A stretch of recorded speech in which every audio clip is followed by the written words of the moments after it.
Good morning. My name is Heather Fisher, the Chair of the Historic Preservation Commission. Today is Tuesday, May 21st, 2024, and it's 8 a.m., 8:01. Before we begin, I just want to take a moment to recognize Paul Gley, who has resigned from as a member of the board. Paul's many years of dedication, service, and continued support of neighborhoods and historic buildings have positively impacted the city of Fargo. His time on the board began 24 years ago, so thank you, Paul, for his contribution of time and expertise on this board. The first item on the agenda is approval of minutes from October 17th, 2023. So moved. Is there a second? Second. All right, all those in favor say aye. Aye. Those opposed, same sign. Motion approved. The next item on the agenda is the review of Historic Overlay District 386, 8th Avenue South, Woodruff Historic Overlay District. And I believe, Megan, you can take this? Yes, good morning, Historic Preservation Commission members. You don't normally see me up here. You've seen Brad Garcia more recently. He has left the city for new opportunities, so you might get Luke and I a little bit more frequently as you have in the past. So the first application that we've received is for a project at 386 8th Avenue South. This is in Woodruff's Historic Overlay in the Hawthorne neighborhood. Excuse me while I scroll here for a second. But what the application is requesting is to include an addition of a porch on the front of the home that currently doesn't have one. And so you can see on this image, I'm going to zoom in here real quick, that just shows steps coming up to the porch right now. And what they are requesting is to put steps coming up to the front door with the request to put a porch on. And all of these materials are included in your packet. And this is a drawing of what the porch is intended to look like. And also included in your packet, and I can scroll if needed, but there are materials that are proposed in the packet as well of how that porch would be fitted out. The applicant, Clint Minion, is here today if you have any questions. Thank you. I will note too, staff was unable to locate a house style for this home. We did try to find it. There wasn't inventory done, but it includes just the year the house was built, not a house style. So otherwise, we plan to include those for you in the future. Just curious, what year was it built? I believe it was 1908. Okay, thank you. Any comments or questions? I have a question because I've actually run into this personally myself with my own home, but and this was 15 years ago, so there was a different mentality back then. But we pulled a permit or attempted to pull a permit to put a porch on our 1907 house, and we would have violated the setback requirements unless we could provide proof that the porch was part of the original structure, which we were not able to prove at that time, so we were not allowed to put a porch in. And ultimately, sometime later, we found a historic photo with a porch on it. So where would a homeowner go to find it?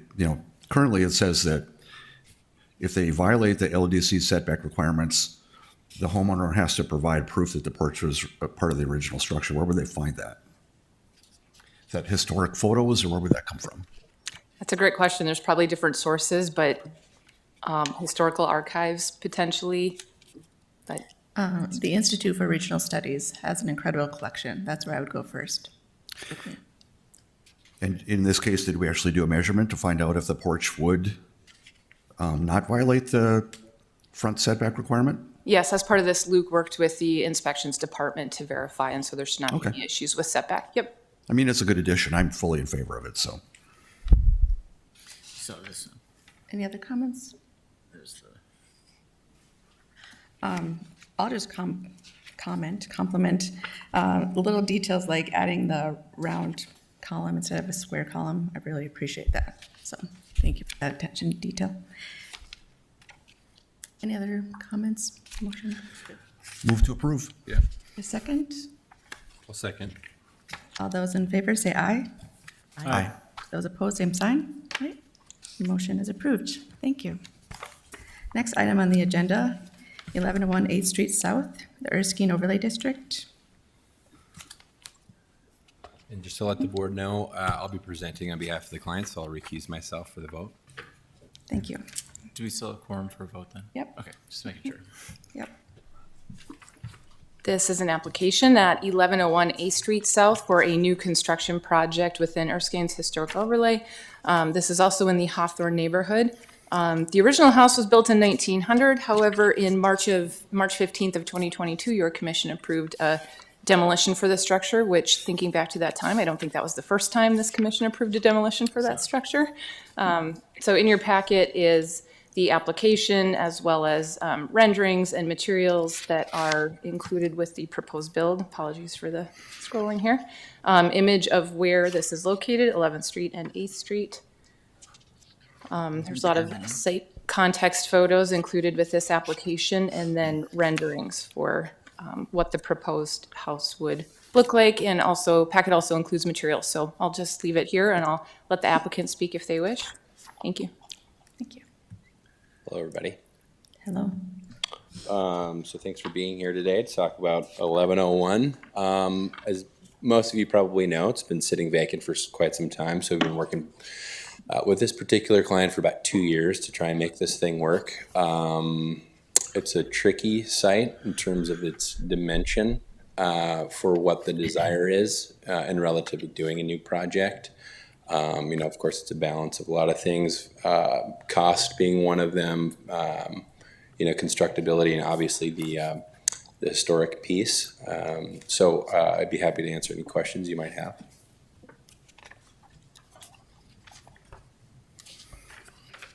This is just curiosity.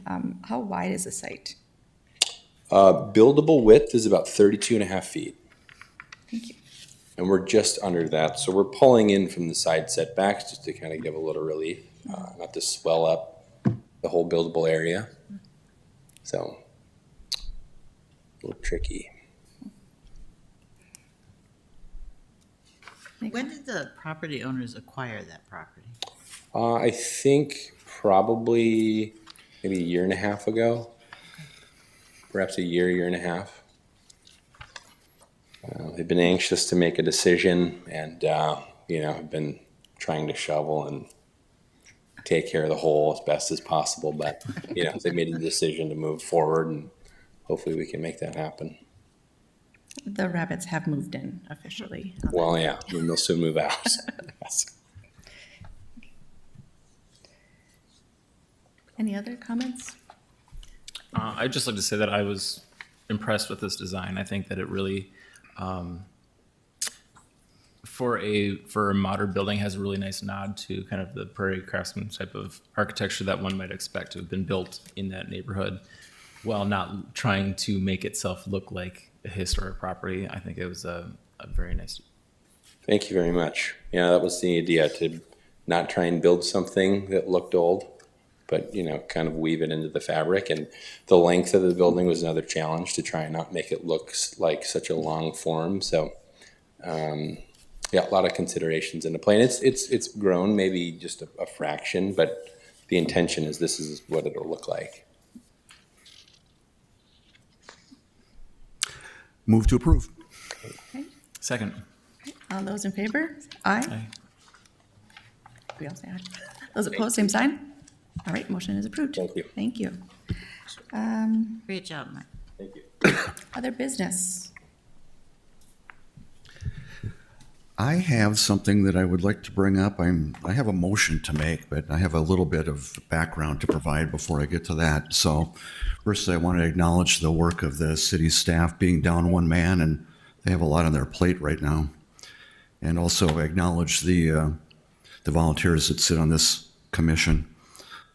It's becoming more and more rare that people will volunteer their personal time to come and do this. But I have a couple of concerns about the Historic Preservation Commission. Number one, that we've only met once in the last 7 months. And in 2023, the meeting was actually canceled 7 out of 12 times. The only reason that we've met at all is to review and approve certificates of appropriateness, including today, work that could and should be done by staff, as there are standards that rule these issues, and this is exactly the type of work that the planning department does. Reviewing the certificate of appropriateness was not contemplated when this commission was created, because at the time there were no historic overlays defined and recorded that would require any approval. Our responsibility then does not include reviewing of COAs unless a planner has an issue or an applicant has an appeal. These issues could and should be handled exclusively by staff, which frees us up to do other work. We have fallen into the habit of just dealing with COAs, and they are only required for property in historic overlay zones. Properties within historic overlay zones in the entire city of Fargo represent less than 1% of the total footprint of the city. Our impact there is limited by our own lack of effort to do anything with the other 99%. So what about the majority of the property in the city that does not end up on our agenda? Is none of that historic? Are there no concerns regarding any of these properties? Are there no city policies proposed or existing regarding historic properties? For example, most recently, there is a nearly 60-year-old building on NDSU's campus, the administration building for the engineering department.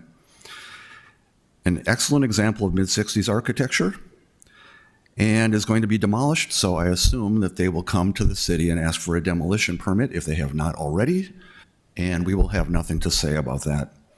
And that building will be demolished because of the 4 reasons that I hear every time about historic properties. It has deferred maintenance, it's functionally obsolete, it lacks modern amenities, and like a lot of other buildings before transformation, it does not meet today's needs.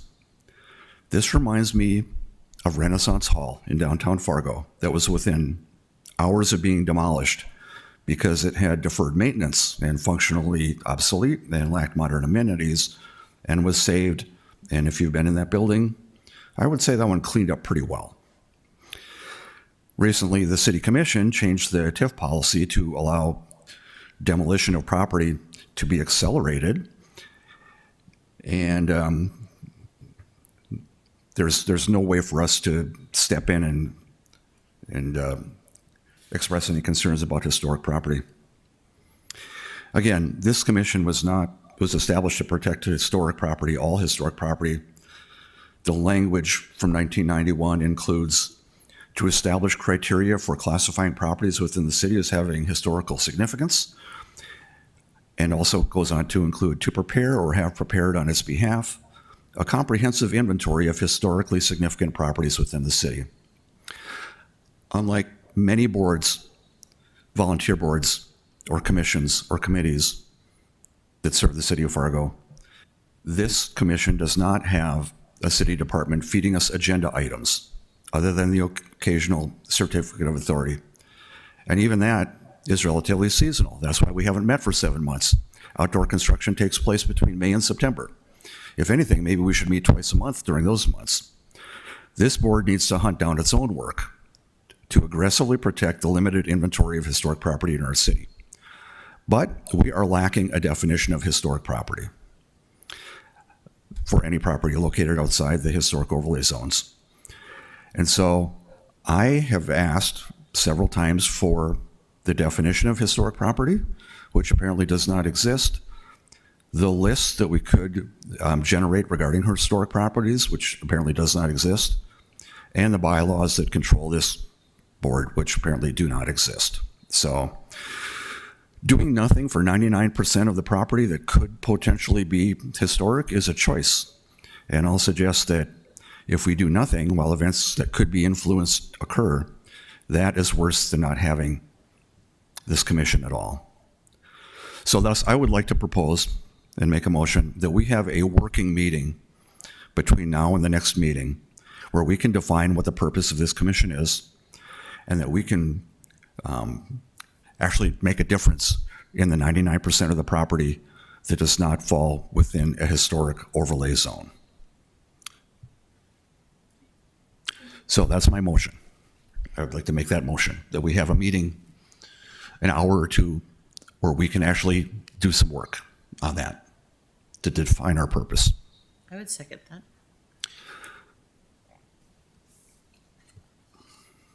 All those in favor?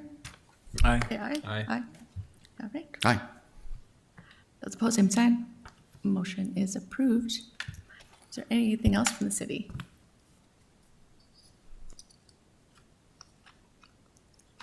No? Okay. Oh, yep. Yeah, we're just trying to figure out how to deal with an agenda item motion that's not Right. listed on the agenda. That was my And so question. I was just consulting with our city Okay. attorney here for a second. Yeah. Do you need a and- moment? You know, I think the action is probably somewhat benign in terms of it's not like actually, like It's making it's an business, if internal you will, action. you know? And so nothing prohibits meeting as a board. So I'm just going to make that decision that this is fine for an agenda item. And then, but then second, I would say staff does not have capacity to support a workshop this summer yet with the growth plan going on and being down actually 3 people. And so we have a lot of deadlines to get through this summer. And so we can maybe meet offhand to determine when that best schedule is for a workshop type meeting. I will say the Land Development Code RFP will be scheduled to be hopefully presented to the City Commission. We would send this out for to get your consultation as well. But the RFP would be probably, we're hoping to be published by August with about a 30 to 60 day publication process review with the idea that a land development code consultant for rewriting the entire code, which in this ordinance fits within, would be hopefully kicked off by late 2025, early 2026. And so I think commentary would be, we certainly understand our regulations are maybe behind the need, and I guess any initiatives that the HPC would like to recommend, like Mr. Nelson has, is great. We just would probably carry those recommendations further on to our elected officials, and I would say just resource-wise would be kind of prioritized behind the growth plan and the land development code rewrite. Just for future reference, what is the process to add an agenda item? Maybe I can take a stab at that and maybe refer to Nancy. So along those lines, all of our boards and commissions are going through an onboarding kind of governance process. Maybe Nancy, do you want to speak to a few seconds of that? Sorry to put you on the spot. Oh, that's okay. Happy to.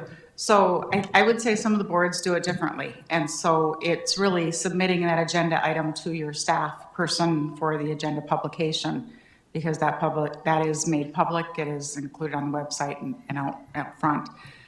Some of the committees have like the chair and one other person meet to do with the agenda setting. I don't believe this board does that yet. So you could be submitting those to staff for discussion at the time of the agenda setting meeting as well. And actually, I think I thought we're going to go more into the legal practice. So the legal practice is we prepare our agenda about 2 to 3 weeks ahead of the scheduled meeting, and because of the notification requirements, and we ask board members to work with ourselves and the chair as part of that process to set that agenda. Our work plan is set about a year in advance, if not 3 to 5 years in advance. And so when we're taking about initiatives, it really is about that volunteer spirit and collaborating holistically as part of a strategic plan. That strategic plan that applies to most of the, I would say, the core neighborhoods, which is where a bulk of the HPC work is right now, is within the core neighborhoods plan. And so our first priority is implementing that core neighborhoods plan. If we want to reprioritize that or work on some elements within the core neighborhoods plan, I would say, I think that is a discussion item we can have as part of that. Thank you. Good information. Thank you, Jay. Move to adjourn. Yes. Second? All those in favor? Aye. Okay. Aye. All right. Meeting is adjourned. Next meeting is June 18th, 2024.